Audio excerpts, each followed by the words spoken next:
मेरे बच्चों, आज मैं आप लोगों को त्रिभुज की परिमिति का जो फॉर्म होता है a प्लस बी प्लस सी वह सिद्ध करने बताऊंगा कि त्रिभुज की परिमिति a प्लस बी प्लस सी किस प्रकार से सिद्ध किया जाता है। बट अक्सर बहुत सारे बच्चे होते हैं कि जो त्रिभुज की परिमिति का फॉर्म याद कर लेते हैं बट उनको सिद्ध करने नहीं आता है। आज मैं आप लोगों को त्रिभुज की परिमिति सिद्ध करने बताऊंगा कि त्रिभुज की परिमिति किस प्रकार से सिद्ध किया जाता है। देखिए मेरे विद्यार्थियों, त्रिभुज की जो परिमिति सिद्ध करने से पहले आप लोगों को परिमिति का जो डिफिनेशन होता है कि परिमिति किसे कहते हैं, तो पहले आप लोगों को परिमिति को समझना होगा। देखिए यहाँ पर मैंने एक त्रिभुज बना दिया। क्या बना दिया? एक त्रिभुज बना दिया। ठीक है, मैं इसका नाम दे देता हूं ए बी सी। मैंने इसका नाम क्या दे दिया? ए बी सी नाम दे दिया। ठीक है, परिमिति क्या होता है आप लोग इसे अच्छे ढंग से समझने का कोशिश कीजिए। परिमिति का मतलब ये होता है, अगर मान लीजिए यहाँ पर ए है, इसे मानते हैं रेखा। क्या मानते हैं? रेखा। ठीक है, या एनीबॉडी कोई रेखा जब वो चलना अपना प्रारंभिक स्थान से जब प्रारंभ करती है तो वह चलने के बाद फिर पुनः वह उसी बिंदु पर आकर मिल जाती है, जिसे हम बोलते हैं परिमिति। मैं इसे पुनः आप लोगों को बता रहा हूं।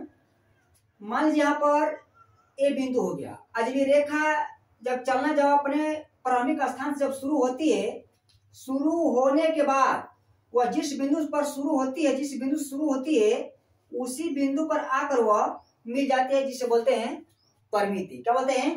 परिमिति कहते हैं। ठीक है, उसी प्रकार से आप लोगों को यहाँ पर एक त्रिभुज बनाना होगा। क्या बनाना होगा? त्रिभुज बनाना होगा। ठीक है, मैंने इसका नाम देता हूं ए बी सी। ठीक है, जब कोई रेखा ए से शुरू होकर सी से आई, सी से बी से आई, फिर बी से कुछ आकर ए बिंदु पर मिल गई। जो त्रिभुज का जो ये बाहरी ग्राउंड आपको दिखाई दे रहा है, ठीक है, उसी को हम बोलते हैं परिमिति। क्या बोलते हैं? परिमिति। ठीक है, जो बीच वाला जो क्षेत्र आपको दिखाई दे रहा है उसे बोलते हैं क्षेत्रफल। ठीक है, अब देखिए त्रिभुज की परिमिति किस प्रकार से सिद्ध की जाती है उसे आप लोग समझिए। जो आप ये देख रहे हैं एक कोण, तो त्रिभुज में तो 3 कोण होते हैं। ठीक है, बाकी एक जो सामने में भुजा होती है उसे हम ए से डिनोट करेंगे। किससे डिनोट करेंगे? ए से, यानी छोटा ए से डिनोट करेंगे। ठीक है, बी के जो सामने में भुजा है उससे छोटा बी से डिनोट करेंगे, और जो सी के जो सामने में भुजा है उसे सी से डिनोट करेंगे। ठीक है, क्या करेंगे? सी से डिनोट करेंगे। जिस प्रकार से मैंने यहाँ पर माना कि जो ए के सामने में भुजा ए होगी, बी के सामने में भुजा बी होगी, और सी के सामने में भुजा क्या होगी? सी होगी। ठीक है, अब इसे क्या कीजिए कि इसे आप आपस में जोड़ दिए। जितने सब त्रिभुज में आपको भुजाएं दिखाई दे रही हैं, टोटल त्रिभुज के भुजाओं को आप आपस में जोड़ दीजिए। ठीक है, अब देखिए इसको किस प्रकार से जोड़ा जाता है, मैं आप लोगों को जोड़ कर से बता रहा हूं।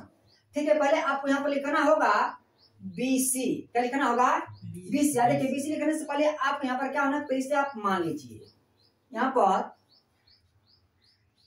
माना कि A B C एक त्रिभुज है।